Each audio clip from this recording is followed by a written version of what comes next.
Assalamu alaikum dear students. I hope you are all fine. Today we are going to start our new chapter which is about carbohydrates. So basically आज हम carbohydrates के बारे में discuss करेंगे। हम इसमें ये देखेंगे कि इसकी कौन कौन सा केमिकल स्ट्रक्चर होता है, कौन कौन सी इसकी करैक्टरिस्टिक्स होती हैं, इसका फंक्शनल ग्रुप क्या है और इसके सोर्सेज के ऊपर आज हम बात करेंगे।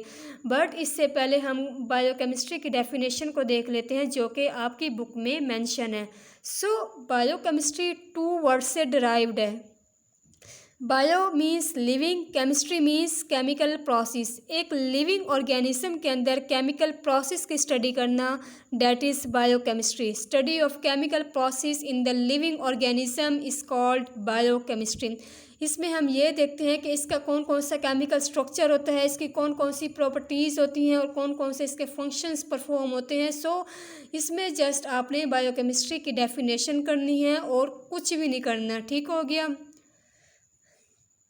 अब हम बात करते हैं कार्बोहाइड्रेट्स के ऊपर। कार्बोहाइड्रेट्स आपके एग्ज़ाम्स के पॉइंट ऑफ व्यू से बहुत बहुत इम्पोर्टेंट है। सो आपने इसको अच्छे से प्रिपेयर करना है। फॉर एग्ज़ाम्पल कार्बोहाइड्रेट्स जब आप कोई चीज़ खाते हैं जो कि आपको एनर्जी मिलती है, सो जिसके उसके अंदर फिर कार्बन और हाइड्रोजन मौजूद होता है। सो कार्बोहाइड्रेट्स को आप सैकराइड्स कहते हैं और ये शुगर होती हैं और ये स्वीट इन टेस्ट होती हैं। Carbohydrates are often called saccharides. Carbohydrates को आप सैकराइड्स कहते हैं। Saccharides derived from Greek sakcharon which mean sugar. Saccharides derived है सैकरॉन से जिसका मतलब है शुगर। सो हम कह सकते हैं कि कार्बोहाइड्रेट्स को आप सैकराइड्स कहते हैं और शुगर भी कहते हैं। अब कार्बोहाइड्रेट्स का ग्रीक वर्ड देख लेते हैं। Carbo means carbon, hydrates means water. ऐसा कंपाउंड जिसके अंदर कार्बन, हाइड्रोजन और ऑक्सीजन प्रेजेंट होता है उसे आप कार्बोहाइड्रेट्स कहते हैं। ठीक हो गया। अब कार्बोहाइड्रेट्स का केमिकल फार्मूला क्या होता है? CnH2O bracket N। C आपका कार्बन है, H2O आपका वाटर है, N आपका होल नंबर है। होल नंबर से मुराद 1 2 3 4 5 6 7 8 9 10 एंड सो ऑन। ठीक है। सपोज करें कि n इज़ इक्वल टू 6, जहाँ n होगा वहाँ मैं 6 पुट कर दूँगी। ठीक है। अब सपोज करें कि n इज़ इक्वल टू 6 है। अब जहाँ n होगा वहाँ मैं 6 पुट कर दूँगी। C6H2O bracket 6। C6 बाहर 6 है तो 6 इससे मल्टीप्लिकेट करेगा, 6 2 12 और O6। जब मैं इस ब्रैकेट को ओपन करूँगी तो C6H12O6 which is called glucose and fructose. ठीक हो गया। अब इसका MCQs में भी पूछ सकते हैं कि ग्लूकोज और फ्रक्टोज का केमिकल फार्मूला क्या होता है। तो आप कह सकते हैं कि ग्लूकोज और फ्रक्टोज का केमिकल फार्मूला होता है C6H12O6। सिमिलरली आप n की जगह 1 भी पुट कर सकती हैं, 2 भी कर सकती हैं, 3 भी कर सकते हैं, 5 भी पुट करके आप इसका केमिकल स्ट्रक्चर को फाइंड आउट कर सकती हैं। ओके हो गया। अब हम बात करते हैं कार्बोहाइड्रेट्स की डेफिनेशन, दूसरी डेफिनेशन की जो कि आपकी बुक में मेंशन है। सो कार्बोहाइड्रेट्स आर पॉलीहाइड्रोक्सी एल्डिहाइड्स और कीटोन्स। कार्बोहाइड्रेट्स के अंदर बहुत सारे हाइड्रोजन, ऑक्सीजन प्रेजेंट होते हैं। किस फॉर्म में? एल्डिहाइड्स और कीटोन्स। पॉलीहाइड्रोक्सी का मतलब होता है poly means many, hydro means hydrogen, oxy means oxygen. Carbohydrates के अंदर बहुत सारे हाइड्रोजन, ऑक्सीजन प्रेजेंट होते हैं। किस स्ट्रक्चर फॉर्म में? एल्डिहाइड्स और कीटोन फॉर्म में। अब एल्डिहाइड और कीटोन का स्ट्रक्चर को देख लेते हैं। ये जो है एल्डिहाइड ग्रुप ऐसे ग्रुप जिसके अंदर काम करने की सलाहियत मौजूद हो और चेन को एक्सटेंड करे उसे आप एल्डिहाइड ग्रुप कहते हैं। ऐसा ग्रुप जिसके दोनों साइडों पे फंक्शनल ग्रुप सेम हो उसे आप कीटोन ग्रुप कहते हैं। अब एल्डिहाइड एक साइड पे आपका साइड चेन होगा और दूसरी साइड पे आपका हाइड्रोजन होगा। आर को आप साइड चेन भी कहते हैं और फंक्शनल ग्रुप भी कहते हैं।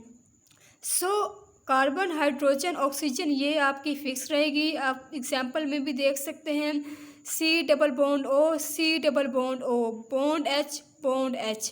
अब R है, R को आप साइड चेन भी कहते हैं और फंक्शनल ग्रुप भी कहते हैं। सो आपने इस चेन को एक्सटेंड करना है।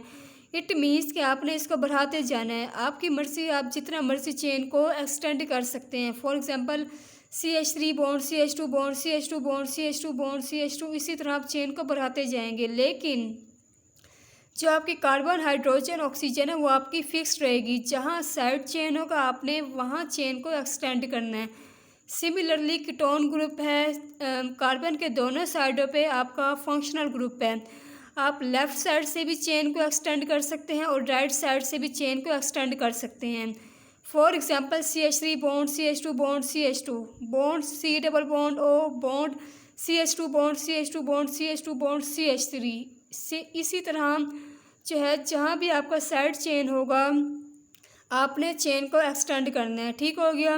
ये आपका एल्डिहाइड ग्रुप, एल्डिहाइड ग्रुप वो होता है जिसके एक साइड पे साइड चेन हो और दूसरी साइड पे हाइड्रोजन हो, उसे आप एल्डिहाइड ग्रुप कहेंगे। कीटोन ग्रुप वो होता है जिसके दोनों साइडों पे साइड चेन मौजूद हो, उसे आप कीटोन ग्रुप कहते हैं।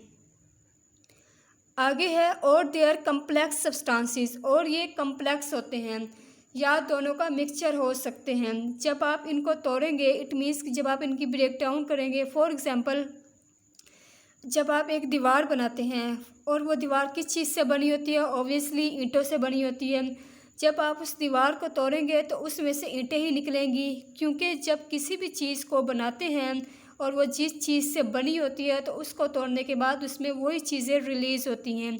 जब आप कार्बोहाइड्रेट्स को बनाने के लिए ये दो स्ट्रक्चर का इस्तेमाल करेंगे, एल्डिहाइड ग्रुप और कीटोन ग्रुप। ठीक हो गया। जब आप इनको यूज़ करेंगे और उसके बाद आप किसी वजह से या बॉडी के अंदर जाके शुगर या कार्बोहाइड्रेट्स टूटेंगे, जब भी आप चीनी खाते हैं या चाय पीते हैं या केक का इस्तेमाल करते हैं तो उसके अंदर से आप शुगर का इस्तेमाल करते हैं और बेसिकली वो आपके कार्बोहाइड्रेट्स होती हैं। आपकी बॉडी में वो इस शक्ल में भी हो सकते हैं। जब आप उसको बॉडी के अंदर लेके जाएंगे और उसके बाद क्या करना है कि आपकी बॉडी के अंदर जो है वो डाइजेस्ट करता है, और डाइजेस्ट होने के लिए कार्बोहाइड्रेट्स के ऊपर शुगर के ऊपर मुख्तलिफ एंजाइम्स और मुख्तलिफ केमिकल्स आकर अटैक करते हैं। जब मुख्तलिफ केमिकल्स और मुख्तलिफ एंजाइम्स आकर अटैक करेंगे तो क्या होगा, तो उसको छोटे छोटे पार्टिकल्स के अंदर डिवाइड करेंगे और उस टूटने के अमल को, उस ब्रेक डाउन के अमल को हाइड्रोलिसिस कहते हैं। जब कार्बोहाइड्रेट्स टूटते हैं सो उसके रिज़ल्ट में वही चीज़ें बनती हैं जिससे कार्बोहाइड्रेट्स बने थे। सो हम कह सकते हैं कि कार्बोहाइड्रेट्स आर पॉलीहाइड्रोक्सी एल्डिहाइड्स और कीटोन्स। कार्बोहाइड्रेट्स बहुत सारे हाइड्रोजन, ऑक्सीजन जो है एल्डिहाइड्स और कीटोन्स फॉर्म में होते हैं। आप इस फार्मूले में भी देख सकते हैं कि ऑक्सीजन आपके पास 6 है, हाइड्रोजन आपके पास 12 है। ठीक है। इसी तरह C12, H22, O11 आपके पास हाइड्रोजन, कार्बन बढ़ते इंक्रीज हो रहे हैं। सो कार्बोहाइड्रेट्स किस चीज़ से बने होते हैं, एल्डिहाइड्स और कीटोन फॉर्म में बने होते हैं। विच ऑन हाइड्रोलिसिस, जब मैं इनकी हाइड्रोलिसिस करूँगी, गिव पॉलीहाइड्रोक्सी एल्डिहाइड्स और कीटोन्स, फिर मुझे वही चीज़ें मिलेंगी जिससे वो रिलीज़ हुई थी। कार्बोहाइड्रेट्स किस चीज़ से बने थे, एल्डिहाइड्स और कीटोन ग्रुप में। जब मैंने इनकी हाइड्रोलिसिस की, हाइड्रोलिसिस करने के बाद फिर मुझे वही चीज़ें मिली हैं। ठीक हो गया। आई होप आपको डेफिनेशन क्लियर हो गई होगी। अब दीज आर ऑर्गेनिक कंपाउंड्स, ये ऑर्गेनिक कंपाउंड्स होते हैं made up of carbon, hydrogen और ऑक्सीजन। ऑर्गेनिक कंपाउंड्स वो होते हैं जिसके अंदर कार्बन, हाइड्रोजन और ऑक्सीजन प्रेजेंट होता है। सो उन्हें आप ऑर्गेनिक कंपाउंड्स कहते हैं। Literally meaning of carbohydrates are hydrated compounds.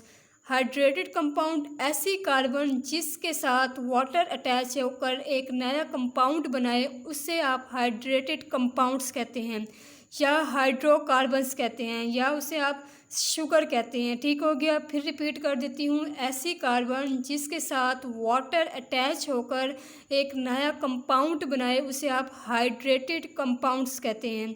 ठीक हो गया। आई होप आपको ये चीज़ क्लियर हो गई होगी।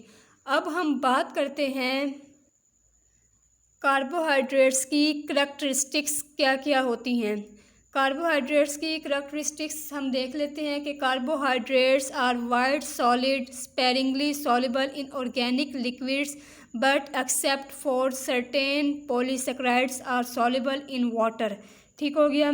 बहुत सारे कार्बोहाइड्रेट्स ऐसे होते हैं स्पेरिंगली, स्पेरिंगली का मतलब होता है हल्के फुल्के, जो कि ऑर्गेनिक लिक्विड्स के अंदर यानी दूसरे कंपाउंड जिसमें कार्बन हाइड्रोजन लाजमी तौर पर मौजूद होता है, सो उन लिक्विड्स के अंदर ये कंपाउंड्स ज़्यादा अच्छे से डिज़ोल्व नहीं होते, बल्कि इनकी जो सॉल्युबिलिटी होती है वो कम होती है।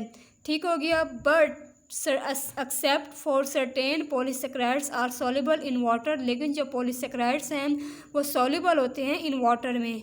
Many carbohydrates of low molecular weight have a sweet test.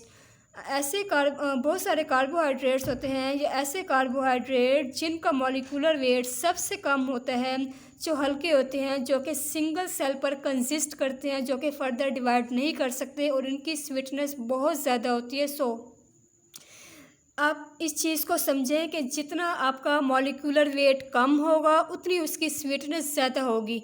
For example ये एक डॉट है, सो इसका मॉलिक्यूलर वेट कम है तो इसकी स्वीटनेस ज़्यादा होगी। ये 2 शुगर के मॉलिक्यूल्स हैं, इसका मॉलिक्यूलर वेट इंक्रीज़ हो रहा है तो इसकी स्वीटनेस कम होगी। इसी तरह जितना मॉलिक्यूलर वेट बढ़ता जाएगा उतनी उसकी स्वीटनेस कम होती जाएगी। ठीक हो गया। जितना मॉलिक्यूलर वेट कम होगा उतनी उसकी स्वीटनेस ज़्यादा होगी। सो आपने इसको अच्छे से क्लियर करना है। ये आपके एमसीक्यूज़ में पूछ सकते हैं, जिसका मॉलिक्यूलर वेट कम होता है सो उसकी स्वीटनेस क्या होती है, ज़्यादा होती है, वो स्वीटनेस होती हैं। जितना मॉलिक्यूलर वेट बढ़ता जाएगा उतनी उसकी स्वीटनेस कम होती जाएगी। अब हम बात करते हैं सोर्सेज ऑफ कार्बोहाइड्रेट्स के ऊपर। Carbohydrates are natural compounds. Carbohydrates natural compounds होते हैं and their basic source is plants, और इसका जो बेसिक सोर्स है वो आप प्लांट्स से लेते हैं। आपके एमसीक्यूज़ में भी पूछ सकते हैं कि कार्बोहाइड्रेट्स का जो बेसिक सोर्स है वो आप प्लांट से लेते हैं, जबकि जो एनिमल सोर्स है वो आप प्रोटीन से लेते हैं। डेली रूटीन में ऐसी कौन कौन सी चीज़ें हैं जो कि आपको वाफर मिकदार में कार्बोहाइड्रेट्स इस्तेमाल कर सकती हैं। So the chief source of carbohydrates is the cereals. जो कार्बोहाइड्रेट्स का जो चीफ सोर्स है वो आप दालों से लेते हैं। Starch is most abundant in the cereals. Other sources of carbohydrates, जो कार्बोहाइड्रेट्स की जो अदर सोर्सेज हैं वो आप वेजिटेबल से भी ले सकते हैं, वो आप लेग्यूम से भी ले सकते हैं और फ्रूट से भी ले सकते हैं। वेजिटेबल से मुराद आप पोटैटो हो गया, कैरेट हो गया, वीट हो गया, चुकंदर हो गया, इनसे भी आप वाफर मिकदार में कार्बोहाइड्रेट्स का इस्तेमाल कर सकते हैं। लेग्यूम्स क्या है, जो अनाज की फॉर्म में हो, जो दालों की फॉर्म में, उन्हें आप लेग्यूम्स कहते हैं, जैसे पीनट है, नट्स है, दालें हो गई। ठीक हो गया। इसी तरह फ्रूट्स हैं, बहुत sweet and non sweet fruits provide carbohydrates. So आप स्वीट का भी इस्तेमाल कर सकते हैं और नॉन स्वीट। तुर्श फल जो होते हैं, जैसे आपका स्ट्रॉबेरी हो गया, लेमन हो गया, ऑरेंज हो गया, सो आप इनको भी वाफर मिकदार में कार्बोहाइड्रेट्स का इस्तेमाल कर सकते हैं। सो ये तो हमारा अबाउट इंट्रोडक्शन ऑफ कार्बोहाइड्रेट्स। हमने इसमें कार्बोहाइड्रेट्स में ये देखा कि कार्बोहाइड्रेट्स बेसिकली क्या होती हैं, इसका केमिकल फार्मूला क्या होता है, इसका फंक्शनल ग्रुप क्या होता है, इसका जो है कौन कौन सी इसकी करैक्टरिस्टिक्स होती हैं, और इसकी हमने सोर्सेज के ऊपर बात की है। सो मुझे उम्मीद है कि आपको लेक्चर बहुत अच्छा लगा होगा। कल इंशाल्लाह जो हम स्टार्ट करेंगे वो है क्लासिफिकेशन ऑफ कार्बोहाइड्रेट्स। ठीक हो गया। अगर आपको वीडियो पसंद आई है so please like this video and subscribe my channel. Thank you so much. अल्लाह हाफिज़।